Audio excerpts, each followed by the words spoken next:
Le damos la más cordial bienvenida a su programa médico Avances en Salud, como siempre iniciando un excelente programa que usted no se puede perder. Recuerde que en este mes vamos a estar conmemorando a nivel mundial la fecha donde muchas personas realmente quisieran dar reversa a su enfermedad. Sin embargo, nosotros como médicos aquí en Avances en Salud, donde nuestro objetivo es la medicina preventiva, le vamos a hablar precisamente de eso, prevención, aparte de dar toda la información. Este programa realmente no lo hemos tocado en todo el año y gracias a Dios que contamos con la presencia del doctor Johan Sánchez para hablarnos acerca del VIH, cómo prevenirlo y todo lo demás que usted necesita saber, con gusto nos lo puede hacer llegar a través del 9230. Bienvenido, doctor, gracias por estar con nosotros informando como siempre a la población. Encantado, un placer estar aquí una vez más compartiendo con todo ese enorme teleauditorio. Un placer estar contigo nuevamente, felicitándote por tu embarazo. Y pues, como ya lo mencionabas en el preámbulo que hacías, ya se acerca esta fecha donde se conmemora el Día contra la Lucha contra el VIH. Es el 1 de diciembre, es el Día Mundial contra la Lucha del VIH. Y esta pues es una patología que en su momento fue muy común, se le dio mucha cobertura a nivel mediática, los medios escritos. En su momento no había tanto acceso como el que tenemos ahora a la era digital, al internet, pero en aquel entonces se le dio alguna, digamos, publicidad o se le trató de cubrir desde varios puntos de vista, desde televisión, radio, incluso hay muchas películas se hicieron, Hollywood incluso dio varios puntos de vista y incluso en la charla vamos a mencionar algunas cosas, algunos detalles, algunas películas muy buenas que sirven para orientar, para quizás incluso tratar de quitar ese estigma social que era cuando a alguien se le diagnosticaba VIH. Cuando a alguien se le diagnosticaba VIH y se le decía, usted es seropositivo, muchas veces esa persona se destruía y posteriormente, pues su vida iba en decadencia, perdía cualquier contacto con la sociedad, cualquier contacto con los amigos, con la familia, y era prácticamente una sentencia de muerte. Incluso en estos días que hemos estado se ha puesto tan de moda Queen con el Bohemian Rhapsody, con esa figura que fue Freddie Mercury, como una estrella, un talento tan grande se apagó a consecuencia del VIH. Doctor, realmente sí es muy importante lo que usted nos está mencionando, porque esto va más allá. Nadie quiere estar enfermo, sin embargo, las circunstancias de la vida e historias que hoy en día se publican, ya hay libros y personas que comparten su testimonio de cómo han contraído esta enfermedad y casi todos tienen una manera frecuente de poderlo realizar o de poderse contagiar más bien.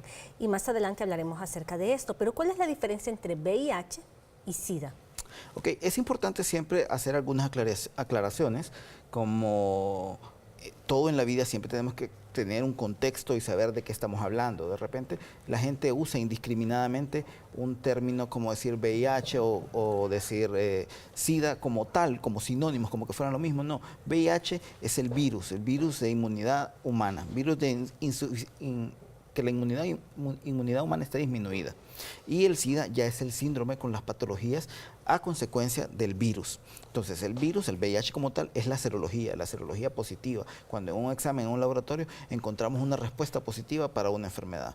El SIDA ya es cuando tenemos alguna patología desarrollada a consecuencia de ese virus. Y que en realidad el virus como tal, afortunadamente no es un virus tan fuerte, tan virulento, tan destructor, es un virus más bien débil, que afortunadamente no ha mutado y no ha causado mayores estragos, porque el día en que, por ejemplo, el VIH llegara a mutar, a ser tan contagioso como una gripe, por ejemplo, ese día la humanidad temblaría. ¿Cuál es el origen, doctor, de esta enfermedad? Porque si bien es cierto que actualmente cada vez se está cobrando más auge cada vez la incidencia nos sorprende, aunque es un tema que no se toca con bastante frecuencia. Se habla acerca de hipertensión, diabetes y enfermedades crónicas, que está bien. Sí, claro, forma parte también del sistema de salud, del conocimiento que debemos de tener, pero no se habla mucho acerca de esta enfermedad que realmente es impactante. Incluso muchas personas andan en la calle, podemos hasta tener familiares y ni siquiera darnos cuenta que lo presentan, porque esto depende de la evolución del paciente, en fin, varios otros factores, pero pueden estar ahí y no nos damos cuenta, y que tampoco nosotros no podemos excluirlo de la sociedad, porque a veces también hay bastante... se hace mucha diferencia entre las personas que tienen enfermedad y ya los quieren despedir de los trabajos o no los quieren contratar porque tienen enfermedad. Es muy importante ese detalle, incluso se tuvo que llegar a hacer una legislación especial para tratar de evitar esa discriminación que sufrían este tipo de pacientes. Como ya mencionábamos, siempre es importante dar un contexto histórico y enmarcar y saber en qué parte de la historia, por ejemplo, con respecto a esta enfermedad nos encontramos. El VIH, pues, es una enfermedad, digamos, relativamente nueva, que se empezó a tratar desde hace algún tiempo para acá. Podemos saber, por ejemplo, ahí algunas cosas en la presentación. Cuando empezamos a hablar o empezamos a conocer un poco de VIH, fue alrededor de los años 80, en los inicios de los años 80. En esa época, en algunos lugares de Estados Unidos, empezaron a notar que algunos pacientes presentaban algunas características diferentes, algunas patologías que ya se conocían, pero que no eran típicas en cualquier paciente. Eran patologías atípicas, eran patologías que no ocurren en una persona que normalmente va a estar sana o que tenga su sistema inmune trabajando en su normalidad. Por ejemplo, ahí miramos un poco a grosso modo lo que es la historia de, como menciona ahí, como la historia de una epidemia. Como decíamos, al inicio de los 80s se empezaron a detectar este tipo de pacientes que muchas veces presentaban algunas características en común. ¿Cuáles fueron las características que presentaron estos pacientes en esos primeros casos? La mayoría eran homosexuales, hombres homosexuales. Además, habían algunos pacientes que eran consumidores de hemoderivados, como ser pacientes con problemas de plaquetas o pacientes que de repente utilizaban transfusiones. Además, se encontró también que esta enfermedad aparecía en algunos pacientes que eran dependientes de drogas intravenosas, que utilizaban drogas y que compartían jeringas, o en algunos casos pacientes que, por ejemplo, se habían realizado algún tatuaje y estaban presentando este tipo de patología. Entonces, eso empezó a causar ya algún grado de intriga o algún grado de incertidumbre en el gremio médico en ese entonces, y empezaron a estudiar a estos pacientes y vieron que poco a poco se iban deteriorando. Su caso se iban perdiendo demasiado, se iban perdiendo masa corporal y se enfermaban por cosas. De repente una gripe común y corriente que a cualquier persona con su inmunidad normal no le afectaría tanto, a estas personas sí los mataba. Y ese es el punto importante del VIH. El VIH no es un virus que nos mata como tal. Lo que hace el virus del VIH es destruir y atacar nuestro sistema inmune para que quedemos indefensos. Por ejemplo, aquí miramos lo que empezó en aquel momento, una película muy famosa, Las calles de Filadelfia, una actuación espectacular, es muy recomendable esta película, donde Tom Hanks hace el papel de un paciente con VIH, y ahí muestra la crueldad y lo difícil que era. Si en este momento tenemos pacientes que pueden llevar un caso difícil o un tratamiento difícil, no digamos en aquel entonces cuando ni siquiera había tratamiento, cuando se empezaban a hacer algunos manejos y cuando se sufría bastante discriminación, por lo mismo que mencionábamos, que muchos de estos pacientes eran pacientes con VIH, eran pacientes homosexuales, que ya de por sí eso era discriminatorio, o algunos pacientes, por ejemplo, algunas prostitutas, o gente que generalmente se le daba la escala más baja de la sociedad, gente muy pobre, a veces algunos inmigrantes, como algunas poblaciones de África, y pacientes, por ejemplo, que procedían de Haití. Por ejemplo, aquí miramos algunas otras de las tomas. Después tenemos una imagen con otra película. Bueno, esa es Las calles de Filadelfia. Como decíamos, es una película muy recomendable, incluso si alguien está en algún grado de relación relacionado con algún paciente con VIH, ya sea él, el paciente, o que tenga algún familiar en su casa. De repente este tipo de películas pueden ayudar para sensibilizar y abrirnos los ojos a algo que es una patología muy real. Esta es otra película un poco más nueva, también es muy buena, donde un grupo de pacientes encuentran que el sistema en Estados Unidos no les brindaba las facilidades para poder obtener su tratamiento. Entonces ellos buscan algunas opciones y algunas medidas para poder tratarse. ¿Por qué es importante esto? Porque esto nos lleva a dar la importancia del tratamiento. Con el tratamiento adecuado, los pacientes con VIH pueden llegar a tener una vida prácticamente normal, pero siempre en controles periódicos y vigilando, llevando un estilo de vida saludable. Por ejemplo, aquí podemos ver lo que mencionábamos, lo que son los prejuicios. Todo este tipo de pacientes eran estigmatizados y eran apartados de la sociedad. Se les marginaba, como tú ya lo decías, se les quitaban los trabajos o no se les empleaba. Entonces, aparte de que era un paciente ya con un problema de salud serio, perdía su posibilidad económica para poder tratarse. Entonces, ese era un círculo vicioso que tuvo que llegar hasta las legislaciones en distintos estados para poder proteger a estos pacientes. Porque en esos momentos también, muchas veces, como no se conocía tanto de la enfermedad, por ejemplo, si en algún momento se decía tal X o Y persona es VIH positivo y tiene niños, por ejemplo, yo no quiero que mi hijo esté en el mismo grado que el hijo de alguien que tiene VIH. Aunque no hay ninguna forma de contagiarse, solamente por el contacto interpersonal, no se sabía en ese entonces. Entonces ese tipo de estigmas se daban. Ahora, una de las ventajas que hemos tenido con respecto a otras enfermedades es que es una patología que atacó a países ricos, que se encontró en países ricos. Mencionábamos el caso de la película, en el caso de Inglaterra, en el Reino Unido, en Estados Unidos, en muchos países de Europa. Entonces eso generó que se invirtiera mucho dinero en estudiar, y a pesar de que se ha estudiado tanto, y estamos hablando de los 80s, ya un buen tiempo atrás, todavía no tenemos una cura. A pesar de lo mucho que se ha invertido en tratar de buscar una cura o una vacuna. Hay algunas cosas que ya son prometedoras en el tratamiento. Como mencionamos, hay muchos pacientes que con el tratamiento se han podido mantener y por lo menos mantener un estado de vida normal, y eso pues les ha permitido continuar su nivel de vida, y eso nos ha llevado a generar una conciencia social. Aquí mirábamos la misma imagen y aquí, por ejemplo, podemos ver un esquema más o menos de cómo es el virus que este virus va a llegar y va a atacar básicamente lo que decíamos, a nuestro sistema inmune, dentro de los cuales tenemos a los linfocitos. Me acuerdo hace mucho tiempo en la televisión nosotros mirábamos, no me acuerdo cómo se llamaba el programa, creo que era La Vida o algo así, que salían los glóbulos rojos como chinguitos, las plaquetas y todo. Entonces, ¿qué es lo que hace este virus? Este virus lo que hace es ataca nuestro sistema de defensa, ataca nuestras barreras. Ahorita que está tan de moda el militarismo y que hay tantos militares en las calles y policías, es como que de repente de la noche a la mañana nos quedáramos sin policías. Entonces estamos expuestos a que cualquier invasora o que cualquier fuerza pudiera tomarse un gobierno, una calle, cualquier cosa. Entonces, básicamente, para poner un ejemplo, estaríamos hablando de algo parecido. Lo que hace el virus es destruir nuestro sistema inmune. O sea, nos golpea en la parte más oportuna para él. Entonces, una vez que esto pasa, aparecen algunas enfermedades que son de distinto tipo, virales, bacterianas, o incluso algunos tipos de tumores. Y esto es lo que nos va a ir matando poco a poco. Pacientes que normalmente podrían no presentar ninguna patología, ya cuando tienen su sistema inmune tan disminuido, entonces pueden presentar patologías que se les conoce como oportunistas, porque aprovechan la oportunidad de que el sistema inmune está disminuido, entonces atacan y colonizan ese organismo. Doctor, ¿cómo se ve actualmente la incidencia? Sabemos que no existen cifras estadísticas exactas, aunque se lleva un control en los centros de salud de nuestro país, hospitales, pero no tenemos una cifra exacta, pero más o menos, ¿cómo usted ha visto la incidencia actualmente en nuestro país y en los lugares, sobre todo, que están en rojo, como San Pedro Sula y otros lugares de nuestro país? Después de la pausa comercial se los diremos, no nos cambien.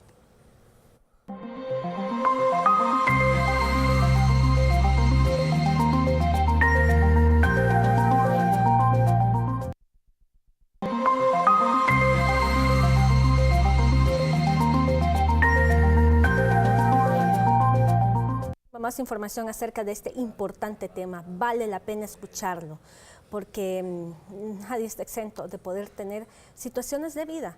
Muchas personas en sus testimonios que he tenido la oportunidad de escuchar lo comentan y sin querer, y ni siquiera se daban cuenta, más que porque su sistema inmunológico estaba muy débil, se enfermaban con bastante frecuencia y con mucha intensidad, por eso es que se han podido dar cuenta.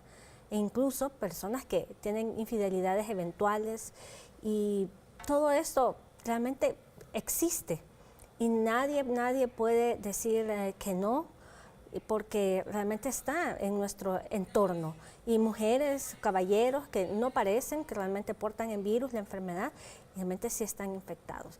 Doctor, cuéntenos un poco acerca de todo esto. Hay muchas teorías.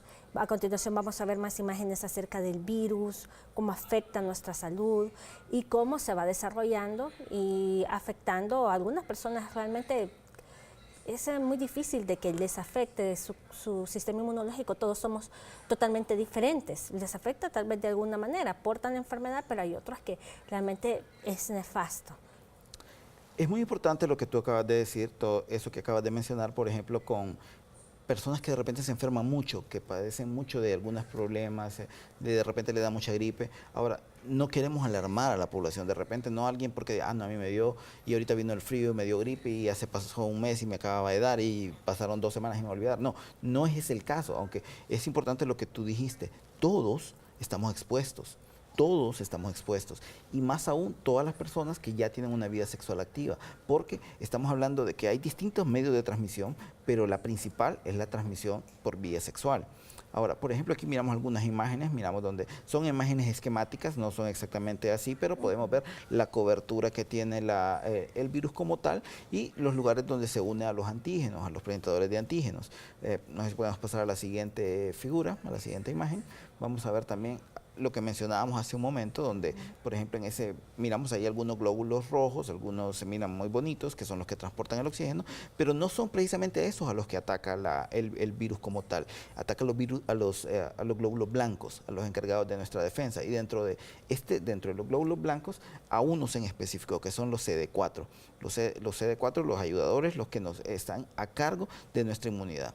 Como tú ya decías, de repente hay gente que se enferma, que muy frecuentemente, pero cuando encontramos algunas patologías que no son las típicas, que no es lo común, que no es lo que esperaríamos, de repente una neumonía no típica, sino que presenta algunas otras características, o que podemos hacer un cultivo y encontramos una bacteria que no es la que habitualmente esperaríamos encontrar. Entonces ahí muchas veces vamos a tratar de empezar una marcha diagnóstica, porque son pacientes que quizás no han tenido el diagnóstico. Ellos de repente no han tenido la opción o la oportunidad de realizarse un estudio, porque quizás no han considerado que están enfermos, no han considerado que han tenido un problema. Por ejemplo, aquí vemos también en sus inicios, el virus del VIH estuvo rodeado de múltiples teorías que se asociaban con las teorías conspirativas. ¿Por qué? Porque se creía o se llegó a plantear la opción de que algunas quizás potencias o algún laboratorio o algunos científicos locos pudieron haber, por ejemplo, llegado a crear el virus como tal y diseminarlo para diversos fines, ya sea para control poblacional, para usarlo como un arma biológica, para distintos fines y para distintas causas. Entonces, esa es, por ejemplo, una de tantas teorías conspirativas. Eso es en Internet, ahora que estamos en la época, en el tiempo del Internet, es fácil encontrar en cualquier sitio, ya sea de noticias, y máximo ahora que estamos tan rodeados de fake news, que de repente uno abre y hay tanto acceso que de repente abre su Facebook o cualquier portal, cualquier sitio de Internet, y se puede encontrar con noticias falsas. De repente hay algunas noticias que son muy, muy halagadoras. Por ejemplo, en el caso del VIH, hace unos días surgió la noticia de que se estaban teniendo buenos resultados, incluso prácticamente decían que los pacientes se habían sido curados con el uso de algunas terapias nuevas, con el uso de células madre. Pero eso, de repente, todavía no hay que emocionarse tanto, no hay que tirar las campanas al vuelo, porque todavía, como decíamos, ha pasado bastante tiempo desde que se encontró la enfermedad y todavía no tenemos una cura como tal. Y no tenemos de hecho ni siquiera una vacuna que sea definitiva o 100% efectiva para este caso. Y, por ejemplo, esas mismas teorías conspirativas mencionan que ya hay una cura para el SIDA, pero que no se da a conocer, uno, por cuestiones económicas, y dos, porque si a pesar de que no hay cura actualmente, la gente no se cuida y no se protege, ¿qué va a pasar? qué nivel de promiscuidad vamos a llegar si hay una cura. Entonces cualquiera de nada, no importa, si me infecto, pues uso la cura. Por ejemplo, aquí tenemos algún esquema de lo que decíamos, los linfocitos divididos en CD4 y CD8. Los CD4 son los ayudadores. En la primera parte miramos cuando aparece una célula infectada por VIH y le dicen, mira, ayúdame. Entonces el CD4, el bueno, el ayudador, le dice, sí, producí tales proteínas, producí no repliques el virus y con esto vas a mejorar. Pero de repente cuando se encuentra con los CD8, que son los natural killers, y le dice, no, que está enfermo, no, le dispara y ya, se acabó, muerto el perro, se acabó la rabia. Vamos a ver, entonces podemos pasar a la siguiente imagen. Vamos a hablar, ok. Por ejemplo, aquí tenemos lo que son el sistema de clasificación. Estábamos hablando por qué es importante el conteo de CD4. El conteo de CD4 nos va a dar un parámetro para ver y poder medir cómo va ese paciente. Ahora, este es solamente como un pequeño preámbulo, una pequeña introducción, porque como decíamos, una persona que sea VIH positivo no necesariamente quiere decir que ya tiene SIDA. Entonces, poco a poco esta persona va a ir bajando su conteo de CD4 si no tiene tratamiento. Una vez que tiene tratamiento puede hacer que los CD4 puedan mantenerse o incluso pudieran llegar a recuperarse. Pero dentro de este tratamiento también vamos a tener otros parámetros. Vamos a ver si hay algunas patologías, por ejemplo, hay alrededor de 27 o 28 patologías que definen o son definitorias de VIH. Mucho tiempo, muchas veces antes decían, cuando esto empezaba, que de repente podíamos encontrar pacientes con candidiasis oral, y dice, no, ojo, este paciente es paciente de VIH. Y en realidad ya ese criterio ha cambiado. En realidad una que sí es una patología definitoria de SIDA es candidiasis esofágica, que no necesariamente la vamos a poder tan fácilmente. Incluso a veces cuando uno estaba en consulta, se encontraba algunos pacientes y al examinar la boca, encontraba como telita, como algodón. Esa es la candidiasis oral. Y muchas veces estos pacientes eran expuestos o digamos, se les asustaba, no con la intención de asustarlos, sino como para estudiarlos y determinar hasta qué nivel podría estar infectada esa persona. Por ejemplo, aquí miramos las categorías clínicas, donde tenemos pacientes que son completamente asintomáticos, pacientes que no están en el borderline entre ni sí ni no, y la categoría C en los pacientes con enfermedades que ya son definitorias, estas 27 enfermedades que abarcan múltiples sistemas. Dentro de ellas, como mencionábamos, algunas enfermedades bacterianas, por ejemplo, algunas neumonías, neumonía de Girovechi, por ejemplo, o algunos tumores, como el tumor de Kaposi, y que es muy característico y definitorio del VIH como tal. Y ahí está la cuenta de los linfocitos y qué hacer en base a cada uno de los resultados. Exactamente, incluso es importante, lo que pasa es que quizás quedó un poco, como decíamos, esto era más que todo como preámbulo, porque en algún momento vamos a tratar de empezar a mencionar cuándo se va a dar el tratamiento a estos pacientes. Un paciente con VIH tiene que empezar el tratamiento al momento de tener el diagnóstico. Ya una vez que tenemos el diagnóstico en ese paciente, vamos a empezar a utilizar el tratamiento que tenemos a mano, que son los retrovirales, y que afortunadamente pues nuestro sistema de salud cuenta con ellos. Claro, también lo podemos encontrar a nivel privado, y este tipo de pacientes muchas veces, si ellos se apegan a su tratamiento, pueden tener una evolución muy favorable, sin mayores complicaciones y llevar una vida, como decíamos, prácticamente normal. No sé si podemos pasar a la siguiente diapositiva. Por ejemplo, aquí vemos vamos a hablar de lo que es la infección aguda, cuando una persona se infecta con VIH. Muchas veces puede cursar sin ninguna molestia, completamente asintomático, sin tener ningún problema. Ahora, algunos pacientes podrían presentar algunos síntomas que son muy variados, muy dispersos, que se podrían confundir perfectamente bien con cualquier infección viral.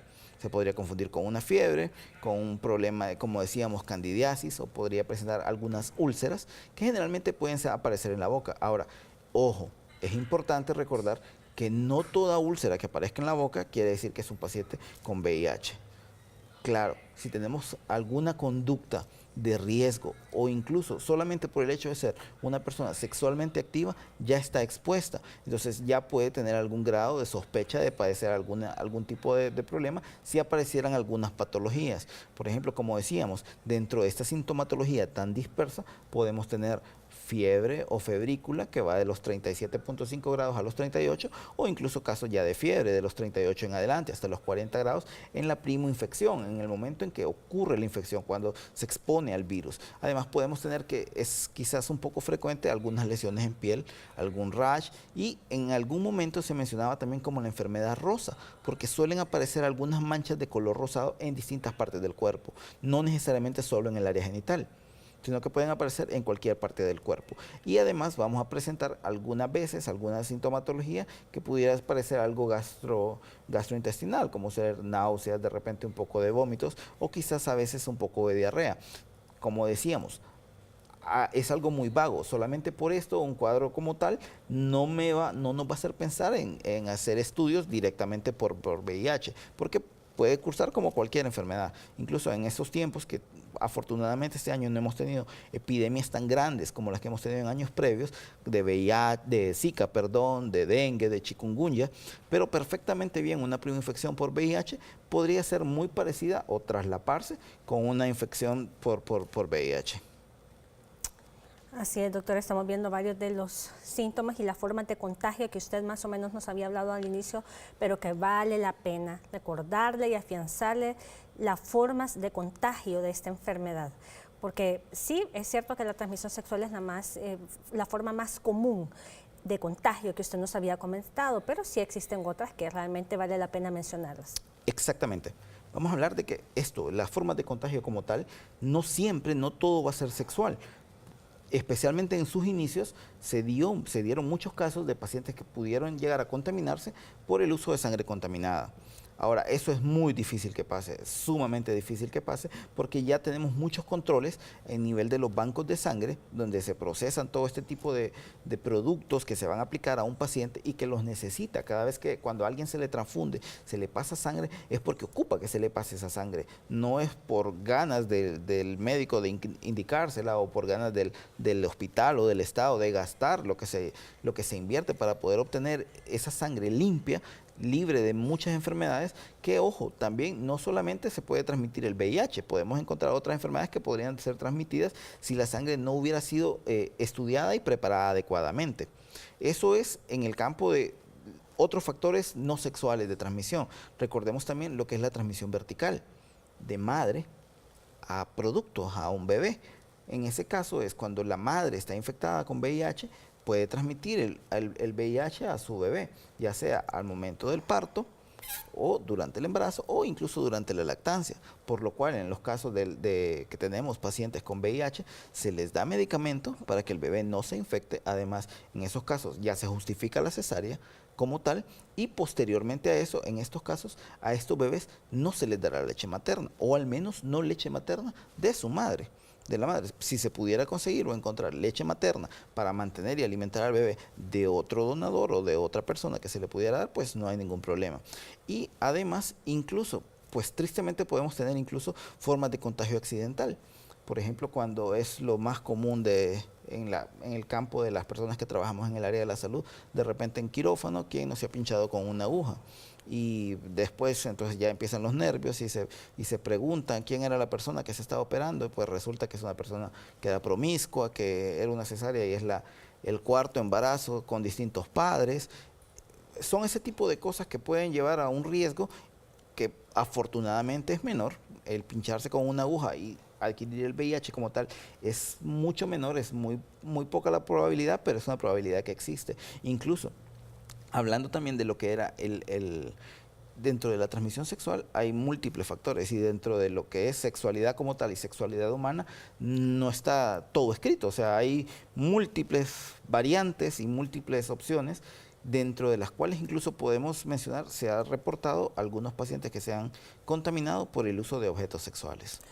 Al regresar hablaremos un poco acerca de las formas en que no se puede contagiar este virus, porque también existen muchos mitos relacionados, que si por un abrazo, que por un beso, que si habló, todo esto que realmente afecta y a veces hasta da mucha psicosis en la sociedad en general. Enseguida volvemos.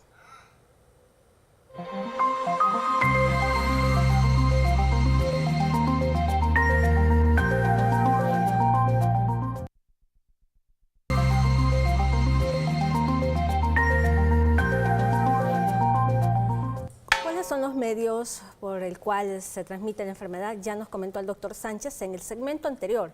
Ahora bien, ¿cómo no se transmite esta enfermedad, doctor?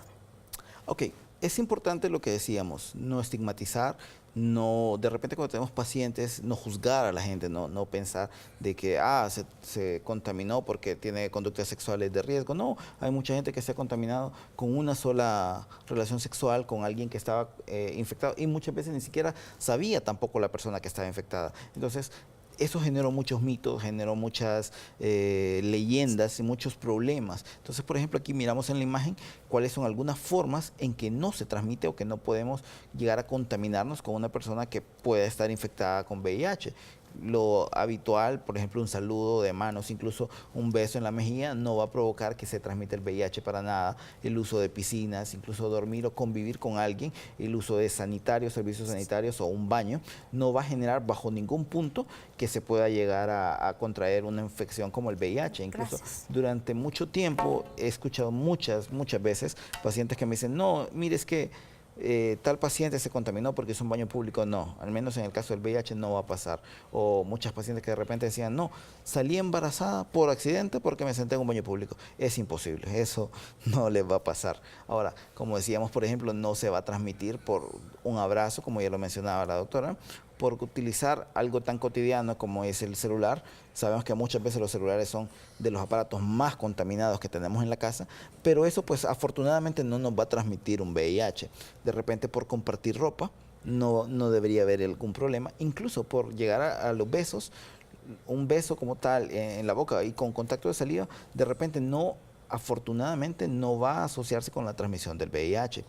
También tenemos algunos vectores, como ser en nuestro medio los tan famosos y odiados. Quien no odia cuando está dormido y de repente escuchar la serenata en el oído de los mosquitos? Afortunadamente, como decíamos, el VIH no se puede transmitir así. Esperemos que nunca llegue a mutar y que se pueda transmitir así, porque sería un caos. Pero afortunadamente eso no va a pasar, al menos no en este momento y no en un futuro cercano. Como decíamos, incluso no se va a transmitir por compartir utensilios de comida y, muy importante, dentro de los fluidos corporales tampoco lo vamos a encontrar en las lágrimas. O sea, de repente por tener contacto con una lágrima o por tener contacto con saliva, no vamos a... O sudor también, por ejemplo, no vamos a tener un riesgo de poder contaminarnos con el VIH. Sí, es tremendo, doctor, porque al usted aclararnos y decirnos todo eso, se cree hoy en día y parece mentira. Personas incluso que tienen un grado universitario que dicen, no, que esa persona no se me acerque porque con solo hablar me va a pasar la enfermedad, o que no toque mis cosas, o no compartir en las piscinas. Bueno, es que todos estamos expuestos, doctor. En todo lugar yo creo que va a haber alguien que tenga la enfermedad y que incluso vamos a estar en contacto más de alguna vez y ni cuenta nos damos. Como ya decíamos, muchas veces esto va a pasar totalmente desapercibido. Una persona que tenga VIH no tiene por qué presentar de repente alguna sintomatología que nos llame la atención. Vamos a ver que algunas cosas como pacientes que se miren de repente muy demacrados o que tengan algún problema, pudieran sugerirnos que esa persona está infectada, pero eso no quiere decir que vamos a tratar de aislarlo o tener algún problema con esa persona, porque no se va a transmitir con esos métodos que ya mencionábamos. Ahora, por ejemplo, aquí vemos en las imágenes uno de los factores que es quizás uno de los brazos derechos en la lucha contra el VIH como tal. Si tal o cual persona decide tener relaciones sexuales, por lo menos los métodos de barrera nos sirven como protección. ¿El uso de preservativo previene un 100%? No, es importante saber que no nos va a prevenir en un 100%. ¿Por qué? Porque hay muchas causas. El preservativo, utilizándolo bien, puede acercarse a un alto porcentaje de efectividad, pero no es definitivo. Además, recordemos que no solo el VIH va a aparecer. Recordemos que también hay algunas otras patologías que se pueden dar y que el condón o el preservativo como tal nos va a tratar de proteger en algunas cosas. Es importante recordar que ni siquiera en el caso de los embarazos el condón funciona 100% y las mujeres no pueden salir embarazadas en todo momento. Ahora, con el VIH sí podemos llegar a infectarnos en cualquier momento. Es importante también mencionar que como método de barrera también tenemos algunos espermicidas, tenemos algunas otras formas para evitar poder contagiarse, pero dentro de esto llegamos al punto importante que es la educación.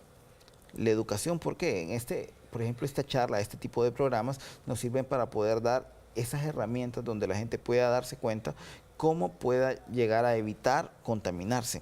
Entonces, es importante lo que tú decías.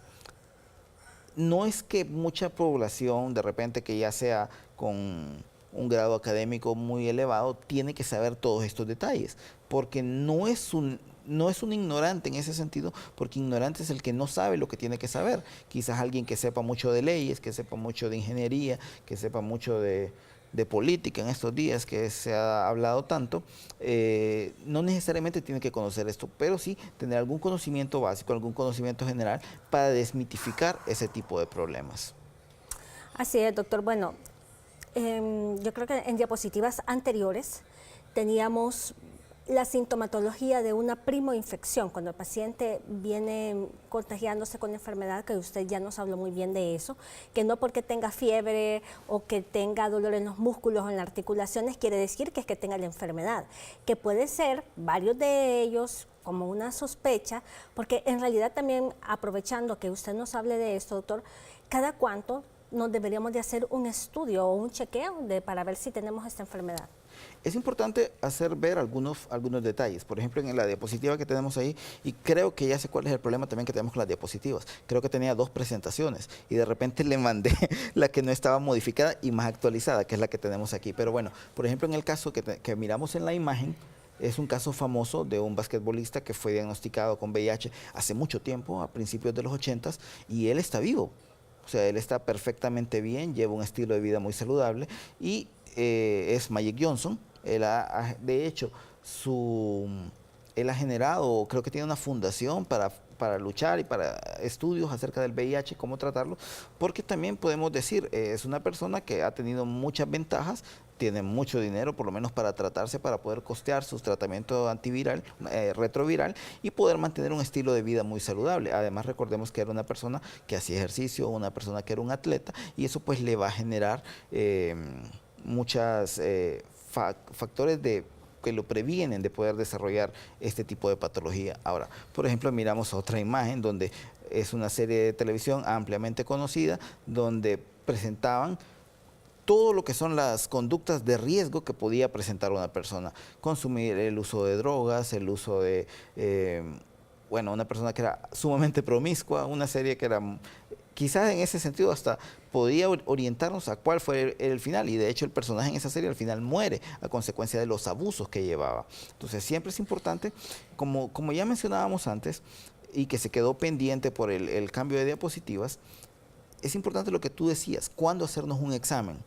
Si ya estamos alguien que, por ejemplo, ya tiene vida sexual activa y ya ha generado algún tipo de factor de riesgo como tal, tiene que hacerse un examen cuando él sospeche, cuando él crea que puede tener algún problema. Si además de eso, él presenta alguna sintomatología, como lo que decíamos de la primoinfección, fiebres, pérdida de peso, patologías muy diversas, eso va a favorecer o puede incrementar las posibilidades de que nos haga sospechar una patología de este tipo, a menos de que ya encontremos algunas enfermedades que son oportunistas y que entonces nos va a hacer correr a realizar los estudios que hay que hacer. Es importante también saber que muchas veces pasa que pacientes que tienen un contacto, digamos, esporádico y que puede ser con alguien sospechoso de portar o de ser paciente VIH positivo, no necesariamente va a salir positivo aunque ya esté infectado, porque hay un periodo de ventana en la enfermedad. La enfermedad, a pesar de que el paciente se infecte, por poner un ejemplo, que se infectó en esta semana, entonces él está asustado y quiere hacerse un examen y va a la semana siguiente. Muy posiblemente el examen va a salir negativo, asumiendo que en ese momento fue que se infectó. Y ese periodo de ventana es bastante variable. Incluso menciona alguna literatura que puede ir de 3 a 6 meses. Pero muchas veces en literatura previa se mencionaba que va de las 4 a las 12 semanas. En ese tiempo el paciente puede salir negativo aunque ya esté infectado. Nos vamos a una breve pausa comercial y enseguida regresamos para seguir hablando acerca de este tema que definitivamente muchas personas sabemos que están prestando atención. No nos cambien.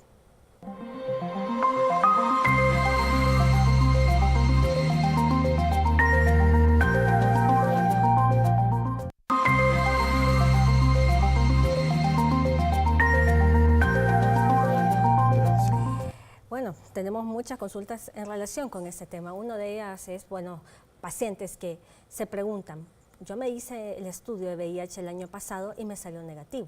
Sobre todo personas que saben que tienen una conducta de riesgo o que son muy promiscuas, que constantemente se lo están realizando y que dicen, me salía negativo, pero ahora me sale positivo. ¿Por qué? Y a veces tienen diferencia de 3 meses o 6 meses, dependiendo, y tienen la sorpresa que está positivo. Es por lo que usted nos mencionaba, doctor, que es ese periodo de ventana.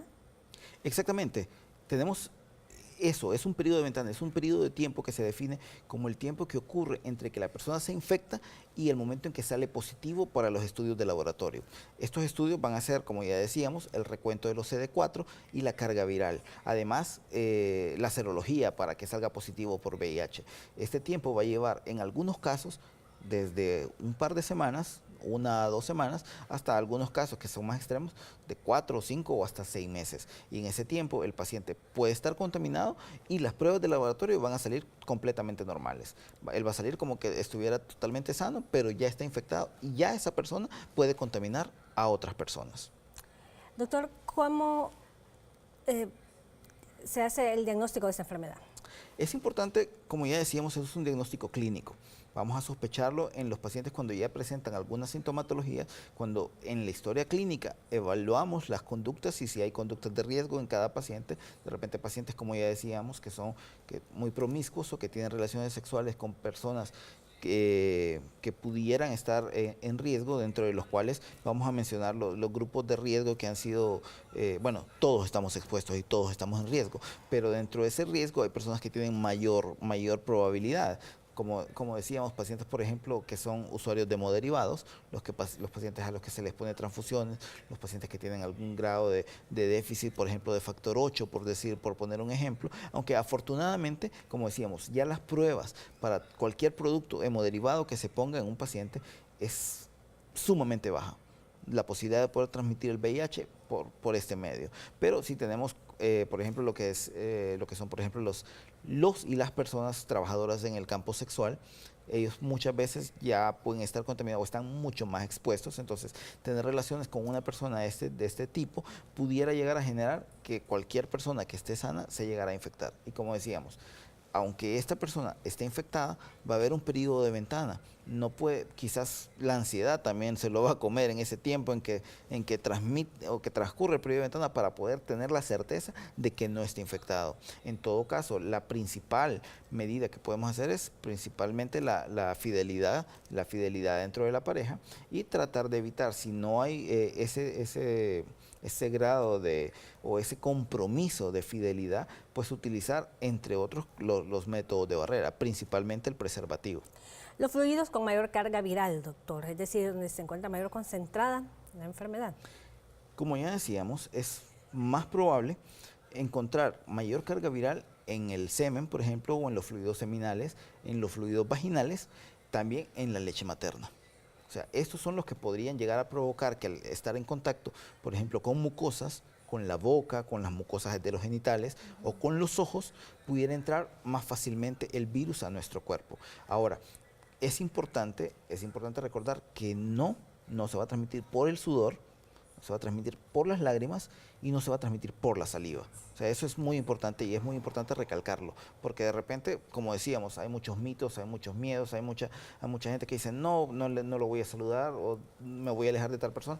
No, el contacto normal y cotidiano con cualquier persona con VIH no nos va a contaminar ni nos va a exponer a una infección. Doctor, ¿un estilo de vida saludable hace que la enfermedad o que el virus no progrese a SIDA? Como ya decíamos, entre mejor esté el cuerpo, ya con el tratamiento, con los retrovirales, si podemos lograr que la carga viral sea baja y que además el recuento de CD4 pueda mantenerse en niveles aceptables o que no vaya decayendo, si esta persona puede realizar, como ya decíamos en el caso de Magic Johnson, realizar algún deporte, quizás no necesariamente a nivel profesional, pero realizar actividad física, evitar el tabaco, evitar el alcohol. Y recordemos que como es una enfermedad crónica, muchas veces podría estar asociado también con otras enfermedades crónicas. El hecho de que alguien ya tenga VIH o que ya tenga SIDA no quiere decir que está protegido de tener otras patologías, como ser diabetes, hipertensión, problemas de tiroides, problemas de metabolismo, problemas de sobrepeso, tantas otras enfermedades que son de nuestro diario vivir y que los miramos todos los días en la consulta. Este tipo de pacientes, si ellos se cuidan y llevan un mejor control, pueden llegar a tener un nivel de vida, como decíamos, prácticamente normal. ¿Todo paciente con VIH en etapa inicial de la enfermedad tiene que tomar retrovirales o hasta etapas posteriores? Entre más temprano hagamos el tratamiento, entre más temprano hagamos el diagnóstico e iniciemos el tratamiento, tienen mejores posibilidades de presentar menores complicaciones. Como ya decíamos, el problema del VIH, del SIDA como tal, no es el virus. O sea, el virus lo que hace es atacar nuestro sistema inmune, nuestro sistema de defensa, y cualquier cosa pequeñita es lo que nos mata. Entonces, si una persona tenemos ya el diagnóstico de VIH, tiene que iniciar el tratamiento lo más pronto posible para poder darle una mejor calidad de vida y tratar en la medida de lo posible de evitar cualquier complicación. Ya me ha tocado ver algunos pacientes muy jóvenes de repente con muchas complicaciones, con toxoplasmosis cerebral, pacientes que de repente pierden la visión, por ejemplo, pierden algún grado de movilidad, pierden algún grado de nocicepción, su estado de conciencia puede disminuir, por mencionar algunas cosas, dentro de tantas otras que pueden haber. Así es, nos tenemos que ir nuevamente, pero enseguida volvemos.